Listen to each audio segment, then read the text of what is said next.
Let's get straight to the point. You think you're special, right? You feel there's something about you that sets you apart from the rest. And you know what? You're probably right. But here's the twisted part. That feeling of being different is precisely what has kept you isolated, questioning yourself, feeling out of place in a world that seems to move by rules you never fully understood. It's not paranoia. It's not insecurity. It's something much deeper.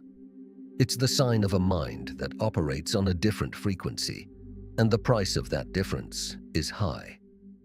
Alan Watts spent decades exploring the psychology of consciousness and discovered something most people avoid admitting.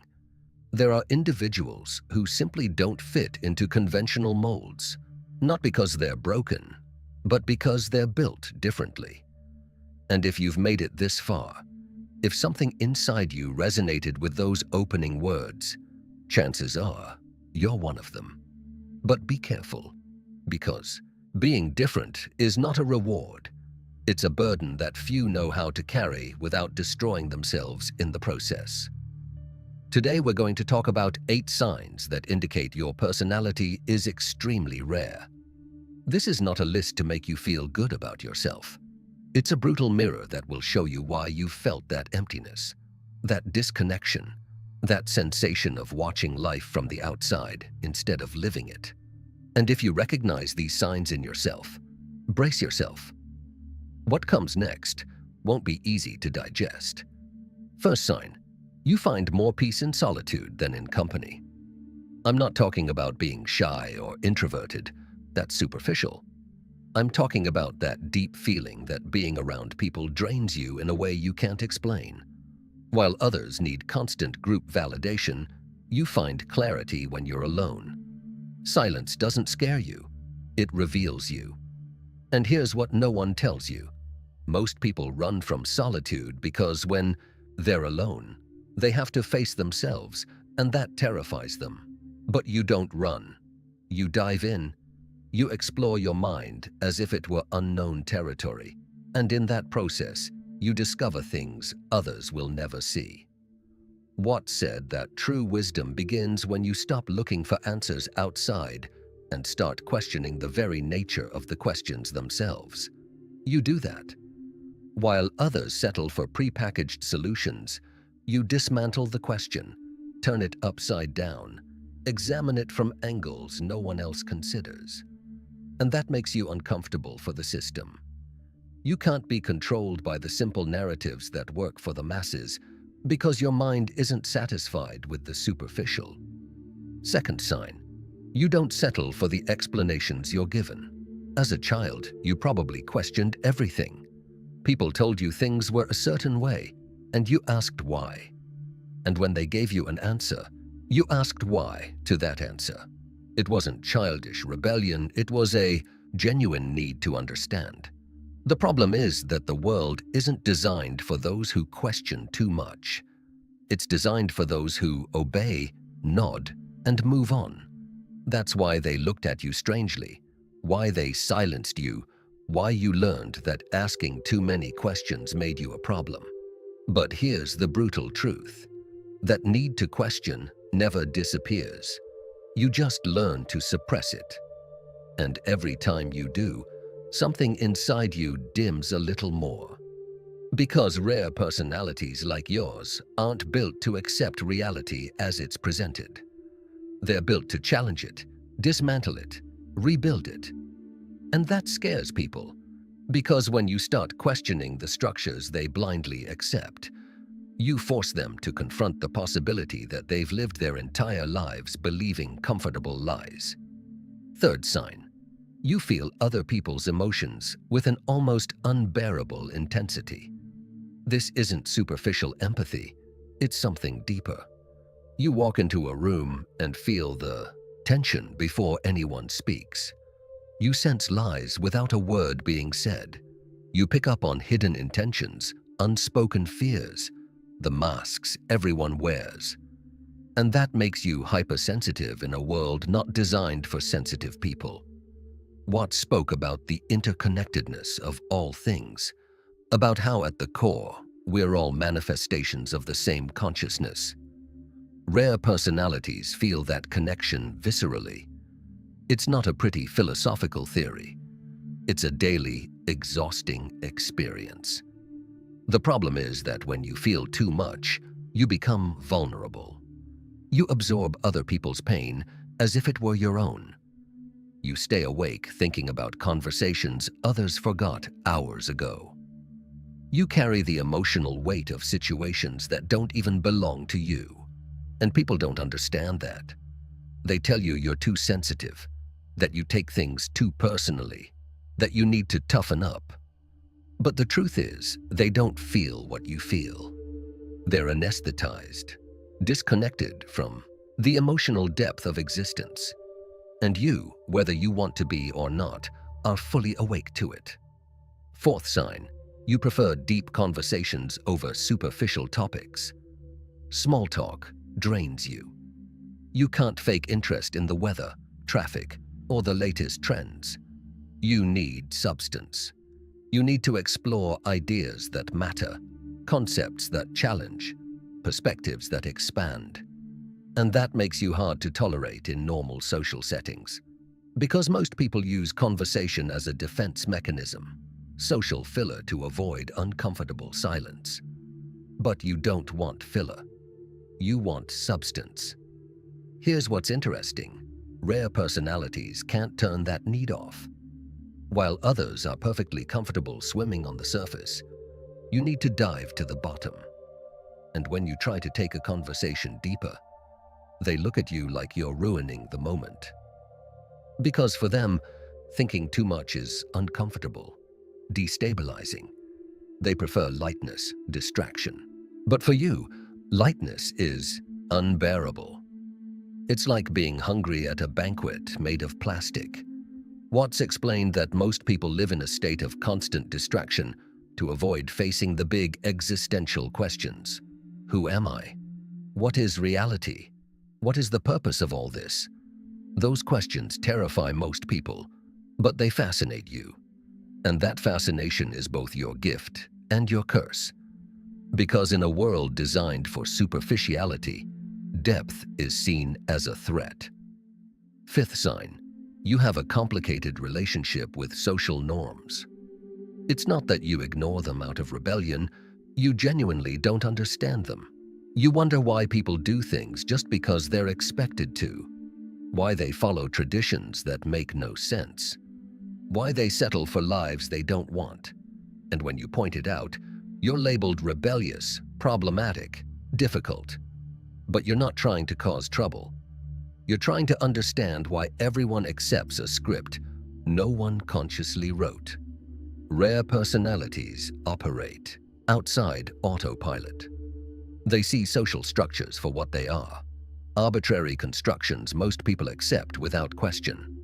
And that puts you in an uncomfortable position. Because if you don't follow the invisible rules, you're excluded. But if you follow them without believing in them, you betray yourself. So you end up in a constant limbo, trying to navigate a world whose rules seem absurd to you. Here's what you don't want to accept. The world rewards conformity. Those who fit in prosper socially. Those who question pay the price. And you've been paying that price your entire life. Every time you said what you thought and were judged. Every time you rejected a safe path because it didn't resonate with you. Every time you chose authenticity over acceptance. That's the cost of being rare, and no one prepares you for it. Sixth sign, you experience moments of existential clarity that others call crises. Suddenly you're struck by full awareness of your own existence, the absurdity of being alive, of being a body with a mind in an infinite universe. And while others quickly distract themselves from these thoughts, you stay there, observing, processing, trying to make sense of the senseless. Watts called this awakening. The moment you realize everything you thought you knew is an illusion, a mental construct. For rare personalities, these moments aren't occasional.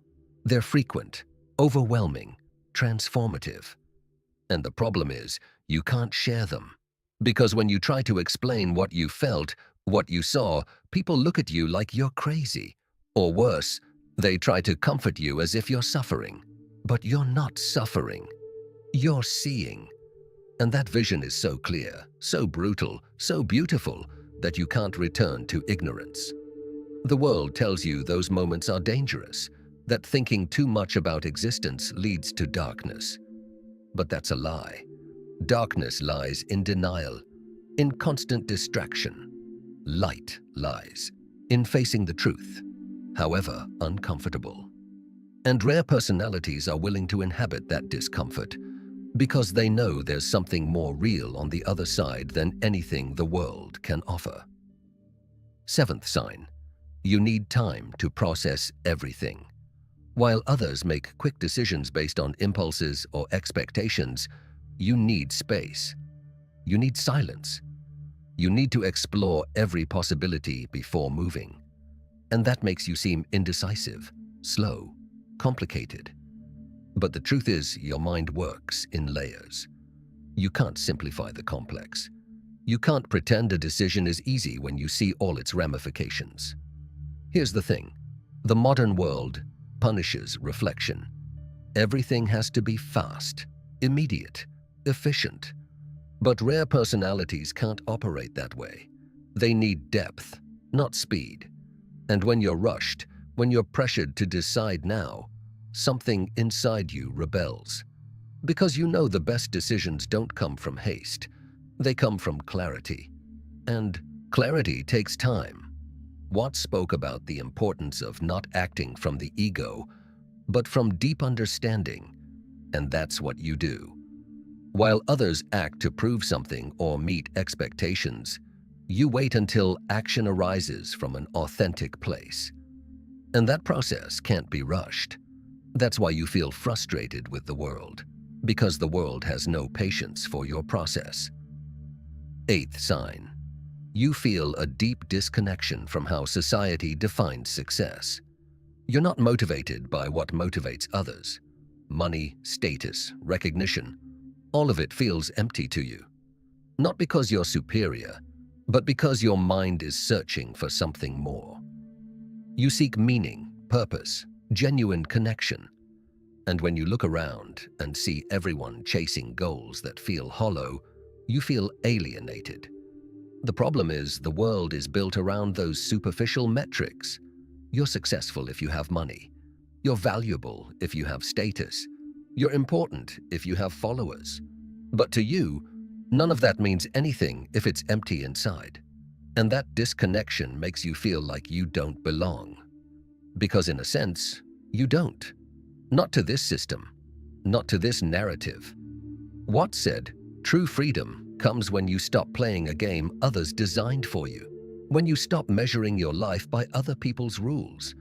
And rare personalities understand this instinctively. They can't force themselves to want what they're supposed to want. Their inner compass points in a different direction. And following that direction is terrifying, lonely. But it's the only thing that makes sense. So what do you do with all this? Because recognizing you're different doesn't solve anything. It just makes you more aware of the abyss between you and everyone else. Here's the truth you don't want to hear. There is no solution. There's no way to fit in without betraying yourself. There's no manual for navigating the world with a rare personality. All you have is the choice to accept yourself or keep pretending. And pretending will destroy you. Slowly, silently. Every time you suppress your truth to please others, you lose a piece of yourself. Every time you act according to expectations that aren't yours, you drift further from who you really are. And eventually, there comes a point where you no longer know who you are, only who you've pretended to be. The only way out is radical acceptance. Accepting that you're different. Accepting that it comes at a cost. Accepting that there will be loneliness, misunderstanding, rejection. But also accepting that on the other side of that acceptance lies something invaluable: authenticity. And authenticity is the one thing rare personalities can't live without. Watts spoke about letting go of the need for control, about allowing life to flow through you instead of trying to force it. And for rare personalities, that means stopping the attempt to be normal. It means embracing the rarity, the complexity, the depth. It means building a life that makes sense to you, even if no one else understands it. Because here's what ultimately matters. You didn't come into this world to fit in. You came to experience, to question, to feel, to explore. And if that makes you rare, strange, hard to understand, so be it. The world already has enough copies. What it needs are originals. And you, whether you like it or not, are one of them. It won't be easy. None of this is. But the alternative is worse. The alternative is living a life that isn't yours, chasing goals that don't matter to you, forming shallow connections just to avoid discomfort. And that's not life. That's survival. And rare personalities aren't built to survive. They're built to live intensely, question everything, feel everything, even if it hurts. So if you recognize these signs in yourself, you already know what you have to do. Stop hiding. Stop apologizing for who you are. Stop trying to fit into spaces that were never designed for you. Find your tribe, even if it's small. Build your path, even if it's lonely. Live from your truth, even if it scares others. Because at the end of the day, the only thing that truly matters is whether you were faithful to yourself, whether you lived according to your nature without betraying it. And if you do, if you dare to be fully yourself, you'll discover something few people ever find. The peace that comes from inner coherence. The freedom born from no longer living for others. The fulfillment that exists only when you fully accept who you are. That is the final paradox. The difference that made you suffer is the same one that will set you free, if you embrace it. If you made it this far, comment, "I respect myself," and I'll personally reply. And if you enjoyed this content, subscribe to be part of it, and give it a like if you did. Until next time.